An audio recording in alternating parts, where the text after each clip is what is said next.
Ivy Slater, and you're listening to Her Success Story Podcast, a show where gutsy businesswomen share their success journey.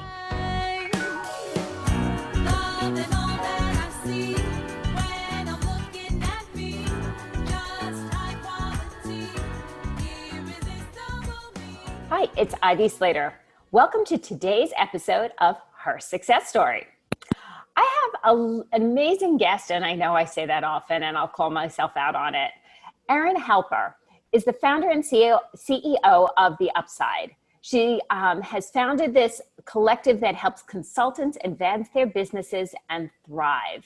Now, this means a lot to me personally when I interview people like Erin, because there's a lot of coaches and consultants out there that really never know or get to making what I consider a true living. So in our Get to Know You call, we went in so deep that we were on the phone forever in a very, very good way.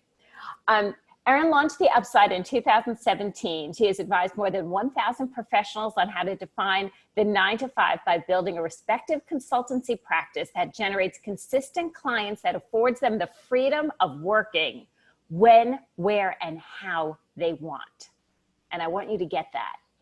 In addition, The Upside has connected its members to hundreds of clients, referrals, podcasts, press, panelists, speaking opportunities, helping the members to position themselves as thought leaders and experts as they are, as well as generate premium clients. Erin, on her own, is a mentor at Columbia University's alma mater work Startup Accelerator and a judge at NYU's Trep Camp Entrepreneur Simulator. She frequently is a speaker at events and conferences, including the Harvard University's International Women's Business Conference, Brown University's Women's Entrepreneurial Conference, the Future Work Live, et cetera, et cetera. You could see all of these notes in her bio when you click on the podcast. Most importantly, Erin, welcome. You are also a wife, a mother of a couple of kids, navigating the journey at this unique time in 2020. And I'm interested to talk to you about where your business is today and how you got there, and also how you're managing this journey of 2020. So welcome. Wow, that's quite the intro. Thank you so much. And thanks for having me. So The Upside was born in 2017. What birthed this? Where'd it come from? Ooh, where did it not come from? I feel like I was poised my whole life to start this thing, but it started because I was consulting out on my own for about 7 years, had just the most amazing work-life balance, work-life integration. I had both my kids during that time. I moved homes twice, buried a parent, but totally flexible. And I made a nice high 6-figure income doing it, never skipped a beat. And I think at the time I was naive to how unique and special that really was, because it came easily. And honestly, not a lot of people were doing it at that time. And then as I moved to the suburbs and I saw all these amazing women just dropping out of the workforce, not because they wanted to, which is what corporate America wanted everyone to believe, but because they were pushed out, passed over. They were forced to decide between working full-time or not working at all. There was just no in between. And I kept saying, no, there's another way to do this. And after advising dozens and dozens of people informally, I said, you know what? After they came back to me and said, I just landed my first 6-figure client. Oh my God, thank you. Or I'm now working half the hours, but making the same income I made in my corporate salary.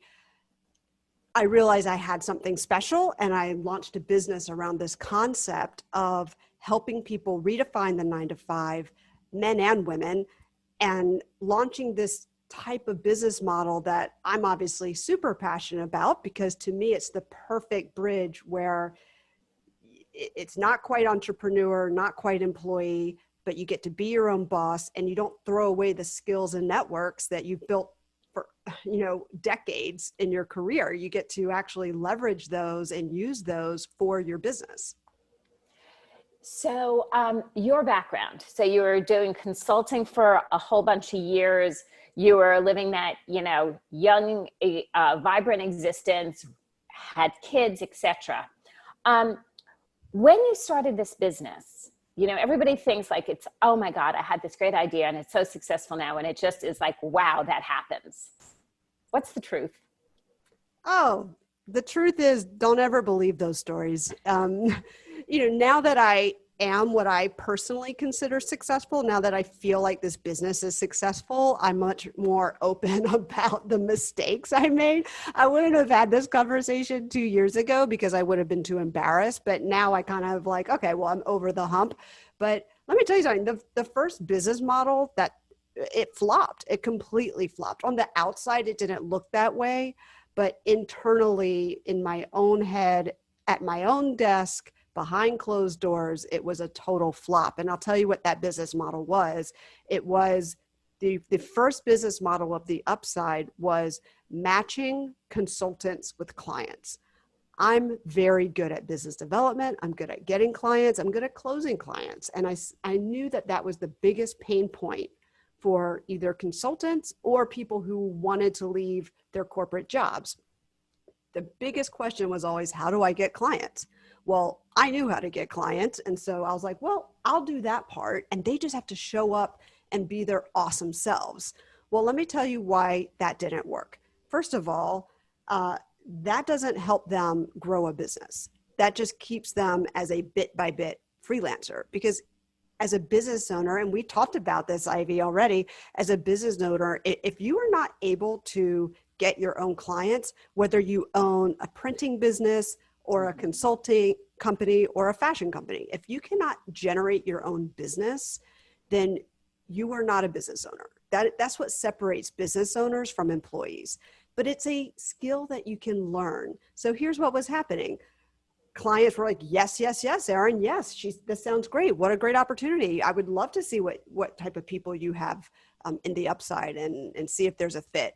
And I did all the work to get to the point where the client said, great, send me her bio. And I would look at her bio and go, this isn't written right. I had to rewrite the bios. So I rewrote everyone's bios and then sent it to the clients. Great, she looks awesome. I'd love to meet with her.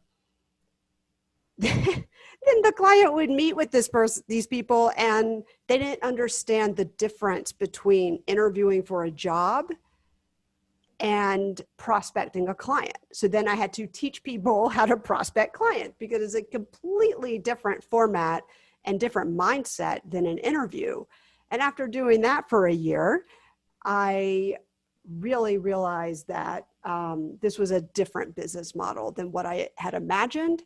And if I really want to help this group of people and make a difference, I have to teach them these skills first so that they can go out and do it themselves and not just be a project by project freelancer, but actually develop a business around what they do.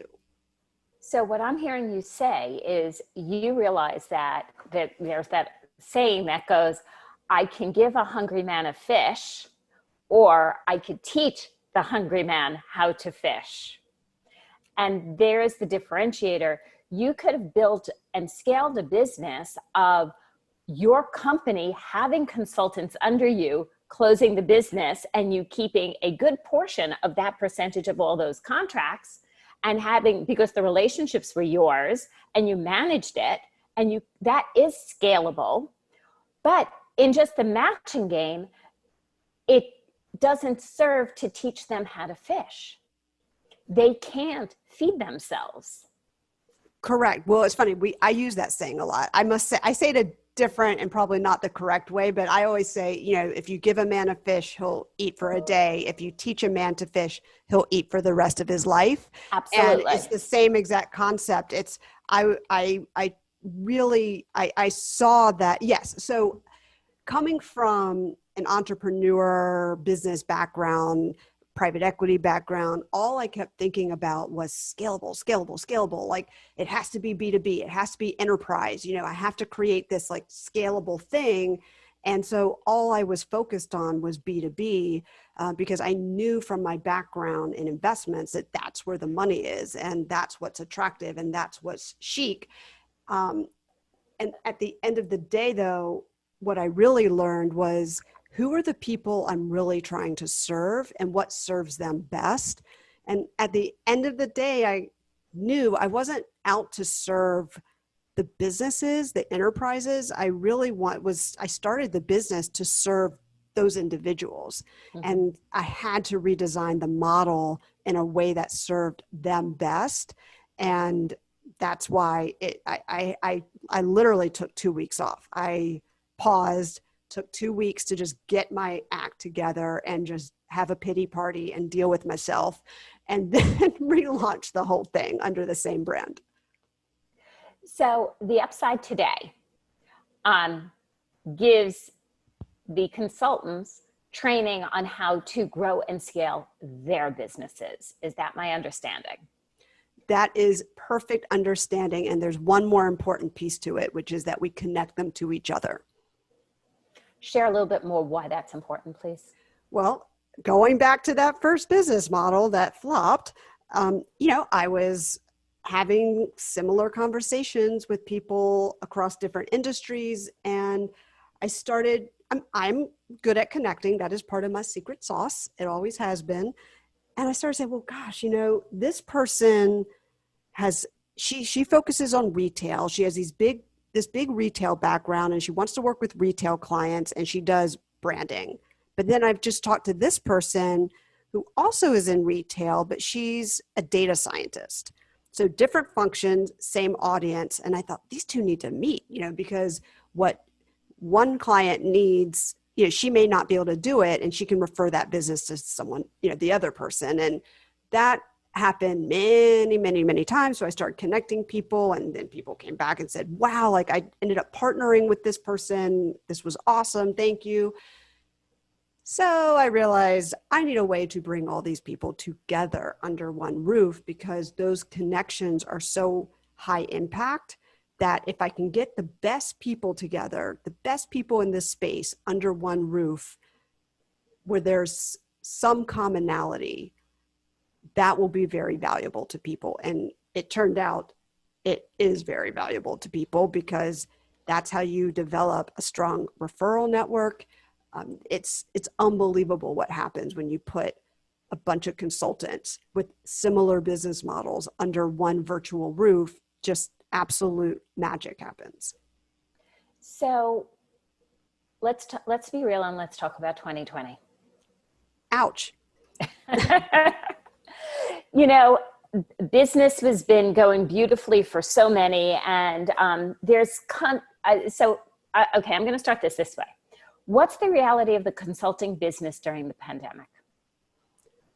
I can only speak for what has happened under the roof of the upside. I don't really interact with consultants who aren't part of our membership base anymore. I can tell you that first March, April of 2020 was scary for a lot of people. And because of our programming, so a lot of our programming is interactive. We bring people together. We have small group masterminds. We have trend forecasting exercises that we do together. On those interactive calls, we were able to pool together across all industries and sectors that our members span what's working, what clients are still hanging on, who's thriving, who is thriving in this March, April, like someone's gaining, like the money's going somewhere. Mm-hmm. And we discovered through those calls, even things I was surprised about. We had one member, for example, this was back in April, on one of those calls, she said, you know what? She's like, I'm in the e-commerce space. My beauty clients are blowing up. And I said, beauty clients? Why does anyone need beauty products when they're at home all day long? And this is in front of 100 members that were on the call. She said, because it's like those $100 purchases, $100 or less, those little kind of mini purchases, luxury purchases, make them feel better. And so my clients are blowing up. So what do you think happens? The consultants that were on the fringes of the beauty industry or on the retail side or on the fashion side said, okay, I'm going to take that trend. I'm going to think about that. And I'm going to see how I can pivot my business to tackle and to capitalize on that consumer behavior that's happening right now. And a lot of consultants went back to their old clients or current clients who were barely hanging on by a thread, proposed some new ideas. And what do you think happened? Everybody thrived. Another really interesting example is one of our members said, again, this was March, April, before this was common knowledge. One of our members said, well, I'm finding that clients are not really open to biting on like the 15K retainer, monthly retainer right now. But I'm selling a lot of day rates. I'm selling a lot of kind of mini versions of what I do. And it's not less money per unit of time, but it's a bite-sized portion of what I normally do on a retainer, an expensive monthly retainer. So a lot of our members repackage some of their services into more bite-size, but again, high value and high dollar amount per hour. And they repackaged some of their services and just took off. Clients said, yeah, I can't do the 15K a month retainer right now, but I can hire you for a day for like 1,800 and we can bang out like most of what I really want done. Awesome. Done. Yes. And a lot of our consultants thrive because of that. That's what I mean when you bring people together and you ask the right questions and you share knowledge, what's working, what's not working across all sectors, everybody rises up. A rising tide lifts all ships. So do you see, what is your thoughts on, will we be seeing more consultants in the future based on furloughs and layoffs and people reconfiguring and relooking at the business marketplace? The answer is a definite yes, because I'm already seeing it. We already are having wait lists to get in the upside. We already have wait lists for our accelerator that's coming out in October, November. That momentum is not an accident. That line out the door is not an accident. I am seeing people who were dead set on climbing the corporate ladder and doing very well and really like right there almost at the C-suite. And now they're consulting because they got laid off and they're in such high demand at consulting that they're like, I never even knew this was a thing. I never even knew I could do this out on my own. And the answer is definitely yes. And people are also, even I have been stressed out during this thing, and I control my own schedule. I've been controlling my own schedule for more than a decade, and it's been very stressful.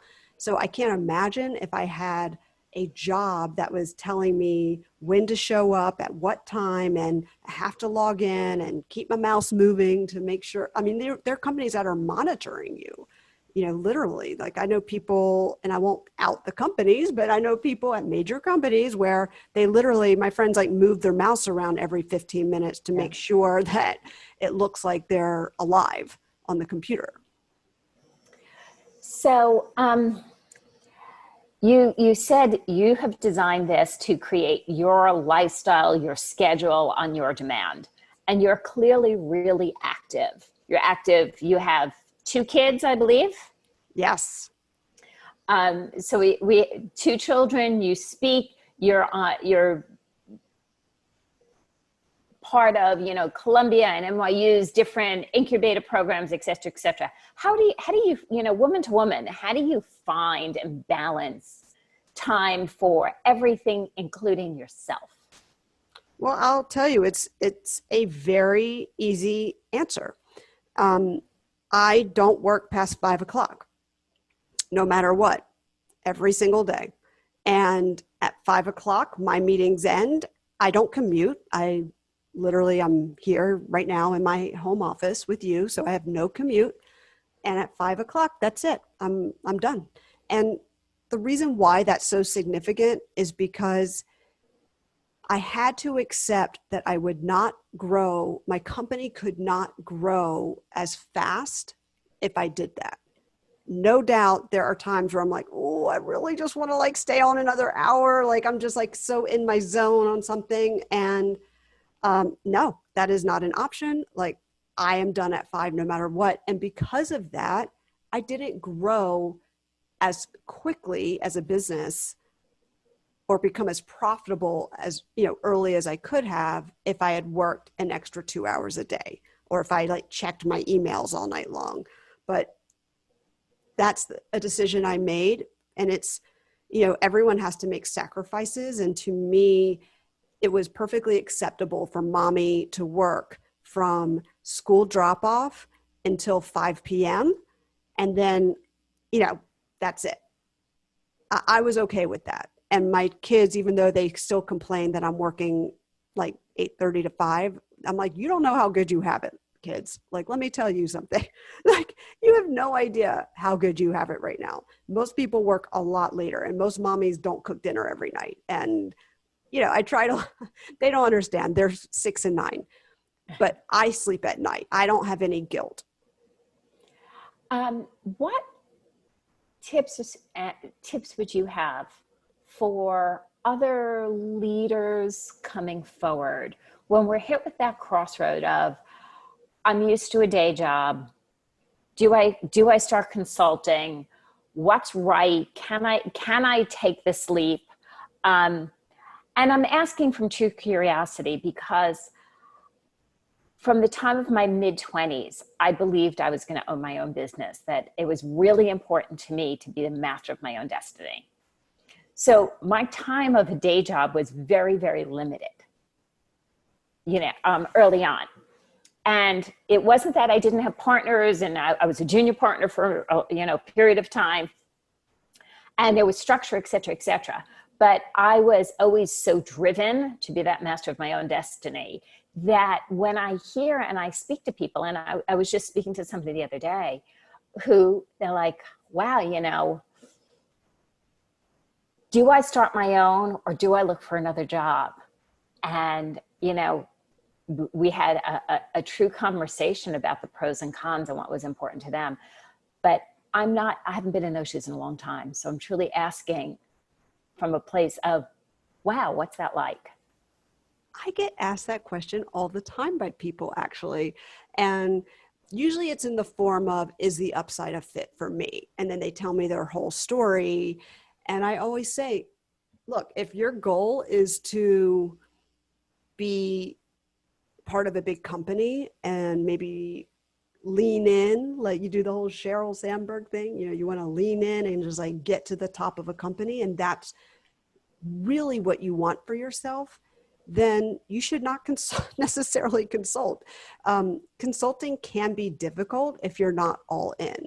Even for people and I've talked to people all week this week, actually, that they were so excited because they opportunities are just falling in their lap. And as they're telling me about the opportunities and how much money they're making, I didn't say it to them because I didn't want to upset them. But in my head, I'm thinking, you should have charged 3 times that. You think that's a lot of money, but you're undercharging for what you're doing. And you have to be kind of all in on it for it to work really, really well. There's another school of thought though, Ivy, which is, and this is not wrong either, they're both right.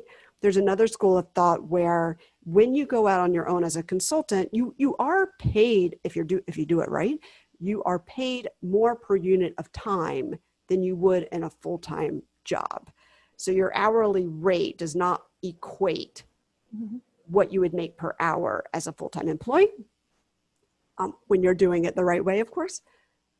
However, I've heard stories where people go out and consult for a period of time, whether it's 6 months, a year, 18 months, and then they go back to a full-time corporate role and are able to negotiate for themselves, and they're able to earn an income that is so significantly higher than where they left. That the consulting piece tends to be like a bridge to a higher level. And the reason why that works is because when you are out on your own, as any business owner, but especially when you're consulting and you're selling yourself and you are the business, your level of confidence after getting those yeses from clients and seeing them sign those big contracts, your level of confidence and worth skyrockets. more than you could ever imagine. So when you do go back to something full time, you're like, no, I'm not taking that salary, and here are my terms, and this is what I need. It's not, I'm grateful for the opportunity. It's, you're lucky I'm even sitting in this seat across from you, because I'm a free agent. I don't need you. You need me more than I need you. And I have other clients. I can walk away now. That's typically how it works. So people have more negotiating power, and they rise to the top quicker after they've had some time consulting out on their own. Does that answer? That's a long-winded answer to your question. I think back in the day, call it 20 years ago and earlier, consulting or flexible part-time work was like loser. It was like, oh, you can't get a full-time job, you consult. That is not what it is today. Today it's, oh, you know your worth, you consult. You're valuable, you consult, because people know they'll make more money in less time, with less headache, with more flexibility and control of their lives by consulting. So what are some of the things that you do to grow your business?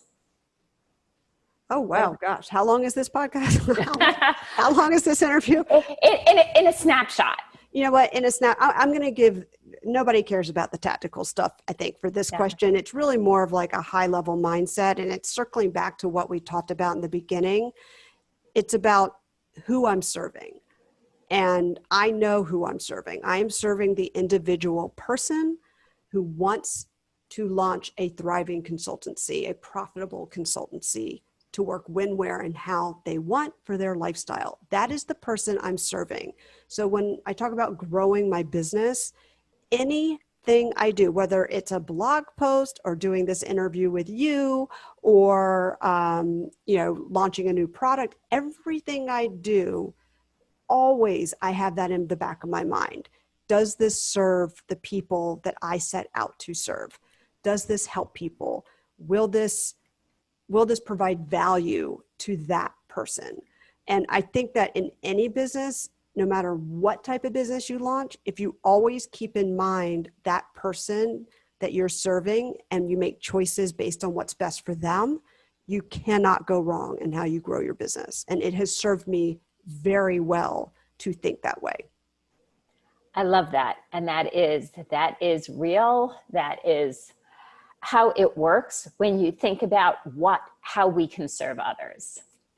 And I admire you greatly. I admire you for your guts, for taking the initiative to do this, for your dedication to your values and priorities, and that you still show up for others in the community to give back. And that's not always such an easy thing to do. Thank you. I mean, I think that's the easy part. Personally, I always say the stuff the work I do that doesn't pay anything is the work I really like the most, like the mentorships and the, Columbia's Accelerate. Like, I love that stuff. And, it doesn't pay anything, so I can't do it full time. But that to me is the fun part, the easy part, to have the amount of profit and income in the business to give me that freedom to be able to allocate hours to help others in a non-paid format. And it's so true. It's so often the joy of being able to give. Yes, it's very selfish, Ivy. I'm very selfish. It selfishly makes me happy. Well, how can our listeners know more about you, Erin, and the Upside? Anything and everything I would ever tell you is on the website, and it's betheupside.com, theupside.com. And the best way is to subscribe to our newsletter, because we email our friends on our newsletter once a week. We give out tips and advice. We write articles, again, that serve this audience, and everyone can stay up to date on anything new that we're rolling out. Fabulous. Listeners, love to you to jot down what are the impactful things and the takeaways from this interview and this conversation with Erin. Leave it in the notes. Let us know what